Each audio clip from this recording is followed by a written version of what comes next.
Hello, good morning students. मैं आपका teacher Prince Joshua. आज हम मैथमेटिक्स के बारे में पढ़ेंगे। आई होप कि आपने सेट थ्योरी के बारे में पहले पढ़ा होगा। अगर हम सेट की बात करें तो सेट की definition, set is a collection of well defined and distinct object. Well defined का मतलब होता है कि आप इसको अच्छी तरह से डिफ़ाइन किया हो, और डिस्टिंक्ट का मतलब कि वो एक दूसरे से सेपरेट हो। सही है। जैसे एग्जांपल लिखी है, set of student in a class. ठीक है। अब set of students in a class में ये सबके नाम, स्टूडेंट्स के सबके नाम वेल डिफाइंड होते हैं। ठीक है।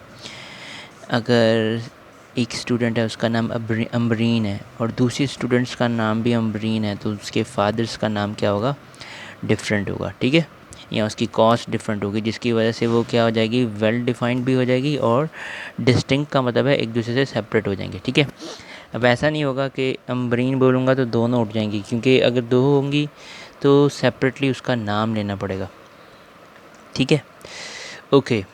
इसके अलावा सेट ऑफ बुक्स, अगर हम बुक्स की बात करें तो जैसे अभी आपकी मैट्रिक क्लास में हर बुक्स की सब्जेक्ट वाइज बुक्स है ना।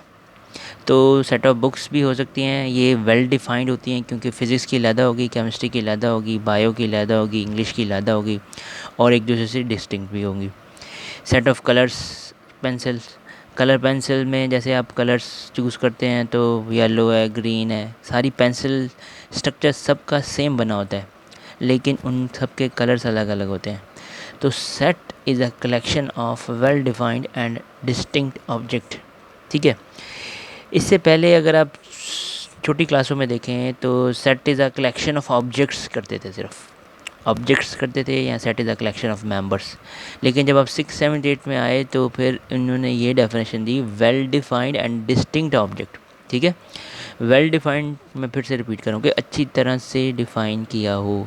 ठीक है। और डिस्टिंक्ट का मतलब है एक दूसरे से सेपरेट हो। एक और चीज़ देखते हैं, जैसे for example set of family members. ठीक है। सेट ऑफ फैमिली मेम्बर्स में क्या होता है कि जो फैमिली के मेम्बर्स हैं उनमें से दो भाई हैं, तो अगर वो ट्विंस भी हैं तो उनकी शक्लें हो सकता है सेम हो, लेकिन उनके नाम सेम नहीं होंगे। उनके फादर नेम सेम होंगे, लेकिन उनके नाम सेम नहीं होंगे।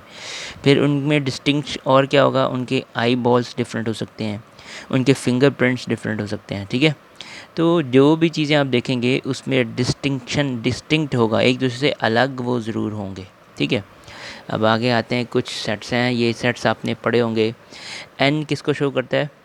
नेचुरल नंबर ऑफ सेट को। ठीक है। नेचुरल नंबर ऑफ सेट 1 से स्टार्ट होते हैं। ठीक है। डब्ल्यू किसको शो करता है? होल नंबर्स ऑफ सेट को। होल नंबर्स ऑफ सेट 0 से स्टार्ट होते हैं। जेड किसको शो करता है? इंटीजर्स नंबर्स को। इंटीजर्स नंबर में पॉजिटिव नंबर्स भी होते हैं और नेगेटिव नंबर्स भी होते हैं। ठीक है। ज़ीरो से ज़ीरो भी इनमें इंक्लूड होता है, पॉजिटिव और नेगेटिव नंबर भी होते हैं। फिर आ जाते हैं पी। पी शो करता है प्राइम नंबर को। प्राइम नंबर में वो नंबर्स जो अपने ही टेबल में आए और किसी टेबल में ना आए, जैसे 2 है, 3 है, 5 है, 7, 11, 13 एंड सो ऑन। ठीक है। उसके बाद ओ शो करता है ऑड नंबर्स को। ऑड नंबर्स जो 1 से स्टार्ट हो रहे हैं, अब यहाँ पे पॉजिटिव और नेगेटिव दोनों आ सकते हैं। ठीक है। 1, 3, 5, 7, 9, 11 इस तरह से। ठीक है। उसके बाद इवन नंबर्स आपको पता है 0 से स्टार्ट होते हैं, इसमें भी पॉजिटिव और नेगेटिव दोनों नंबर्स हैं, 0, 2, 4, 6, 8, 10 and carry on. Capital Q. Capital Q किसको शो करता है? देखें, ये सारे जब हम सेट को डिनोट करते हैं तो हम कैपिटल लेटर से ही डिनोट कर रहे होते हैं। अच्छा, एक और बात, यहाँ पे डेफिनेशन मैंने नहीं लिखी, लेकिन आप याद रखिएगा, अगर एक एलिमेंट एक दफ़ा आ जाए तो वो दोबारा रिपीट नहीं हो सकता। जैसे नेचुरल नंबर में 1 आ गया, 2 आ गया, 3 आया, फिर दोबारा यहाँ पे 2 नहीं आ सकता। मतलब एक दफ़ा एलिमेंट वो आ जाएगा तो वो दोबारा रिपीट नहीं होगा। ठीक है। इसका मतलब सेट में एक दफ़ा जो एलिमेंट आ जाएगा वो दोबारा रिपीट नहीं होगा। अब आते हैं रैशनल नंबर ऑफ सेट पे। रैशनल नंबर ऑफ सेट्स वो नंबर्स हैं जिनको हम फ्रैक्शन फॉर्म में लिखते हैं। देखें, अपॉन की फॉर्म में, जिसको कोशेंट फॉर्म भी कहते हैं, फ्रैक्शन फॉर्म भी कहते हैं। यहाँ पे ये लिखा हुआ है सेट बिल्डर फॉर्म है, ठीक है। सेट बिल्डर फॉर्म है, तीन तरह के फॉर्म्स होती हैं सेट की, एक टेबलर फॉर्म होती है, एक सेट बिल्डर फॉर्म होती है और एक डिस्क्रिप्टिव फॉर्म होती है। आगे जाके हम पढ़ेंगे इन तीनों फॉर्म्स के बारे में, फ़िलहाल हम सेट्स को देख रहे हैं। अब ये जो फॉर्म्स हैं जिसमें नंबर्स आ रहे हैं, ये टेबलर फॉर्म है सारी की सारी यहाँ तक। अब ये जो रैशनल सेट लिखा हुआ है, ये सेट बिल्डर फॉर्म में लिखा हुआ है। अब इसको कैसे रीड करते हैं, सुने ज़रा। एक्स, इस लाइन को पढ़ते हैं such that x, such that x equal to p upon q. P upon q का मतलब है quotient form. So x such that x equal to p upon q means quotient form. अब यहाँ पे देखें, ये लिखा हुआ है पी और क्यू, ये लिखा हुआ है बिलोंग्स करते हैं इंटीजर से, ये बिलोंगनेस का साइन है। मेंबर ऑफ, यहाँ बिलोंगनेस, ये छोटी क्लासेस में आपने पढ़ा होगा। z का मतलब है इंटीजर। अब p और q के जो नंबर्स आएंगे वो इंटीजर्स होंगे, और q जो है वो ज़ीरो के बराबर नहीं होगा, मतलब अपॉन में ज़ीरो नहीं होना चाहिए। मैं फिर से रिपीट कर रहा हूँ कि रैशनल नंबर्स वो नंबर्स होंगे जो फ्रैक्शन फॉर्म में होंगे, जिसमें नॉमिनेटर, ऊपर वाला जो नॉमिनेटर है और नीचे वाला जो डिनोमिनेटर है वो दोनों ही इंटीजर्स होंगे, ठीक है, वो बिलोंग्स टू इंटीजर करेंगे। लेकिन इंटीजर्स में आपको पता है ज़ीरो होता है, लेकिन इसके डिनोमिनेटर में इंटीजर नहीं होगा। न्यूमिनेटर में बेशक इंटीजर हो लेकिन डिनोमिनेटर में इंटीजर नहीं होगा, ठीक है। इसको कहते हैं रैशनल नंबर्स, ठीक है। इरैशनल नंबर्स वो होते हैं जो जिनका फॉर्मेट बिल्कुल सेम है, इस तरह का है, लेकिन ये फ्रैक्शनल फॉर्म में होते हैं। इरैशनल नंबर फ्रैक्शनल फॉर्म में नहीं होते, यहाँ पे लिखा हुआ है नॉट इक्वल टू फ्रैक्शन, ठीक है। एक दूसरा, इसको हम कैपिटल क्यू से शो करते हैं, इसको हम क्यू कॉम्प्लीमेंट से शो करते हैं, ठीक है, समझ आ रही। सो ये कुछ इंपॉर्टेंट सेट थे जो मैट्रिक क्लास में उन्होंने रिपीट किए हैं, तो आप भी देख लीजिएगा। उम्मीद है आपने पढ़े होंगे ये रैशनल और इरैशनल नंबर। अच्छा, अब एक और सेट है जिसको कहते हैं हम रियल नंबर्स का सेट, जो हम रियल लाइफ में यूज़ कर रहे होते हैं। उसमें इन दोनों का जो यूनियन होता है, ठीक है, रैशनल नंबर और इरैशनल नंबर को अगर मिला दें तो वो बन जाते हैं रियल नंबर्स। रियल नंबर को हम शो करते हैं आर से, ठीक है। आर शो कर रहा है रियल नंबर्स को। रियल में ये देखिए क्यू किसको शो कर रहा है, रैशनल नंबर को। क्यू कम्प्लीमेंट किसको शो कर रहा है, इरैशनल नंबर को। रैशनल और इरैशनल नंबर का अगर यूनियन कर दें तो उसको कहते हैं रियल नंबर्स, ठीक है। अब सेट्स के बारे में कुछ और भी है, जैसे यहाँ पे देखें नल सेट या एम्प्टी सेट, दोनों का मकसद एक ही है। ये देखें, इस तरह से लिखें तो नल सेट है, इस तरह से लिखें तो एम्प्टी सेट है, ठीक है। फिर बात करते हैं फाइनाइट सेट के बारे में। फाइनाइट सेट वो सेट्स होते हैं, जैसे यहाँ पे देखें, अब मैं लिख रहा हूँ ए की वैल्यू है 1 2 3 4, तो यहाँ पे मेंबर्स जो हैं वो फाइनाइट हैं। फाइनाइट का मतलब मैं इनको कैलकुलेट कर सकता हूँ कि टोटल मेंबर्स कितने हैं। ए में कितने मेंबर्स हैं, 4 मेंबर्स हैं, यहाँ 4 एलिमेंट्स हैं, ठीक है, यहाँ 4 ऑब्जेक्टिव्स हैं, ठीक है। वो आप पे डिपेंड करता है, आप इसको ऑब्जेक्टिव बोलें, एलिमेंट्स बोलें, मेंबर्स बोलें।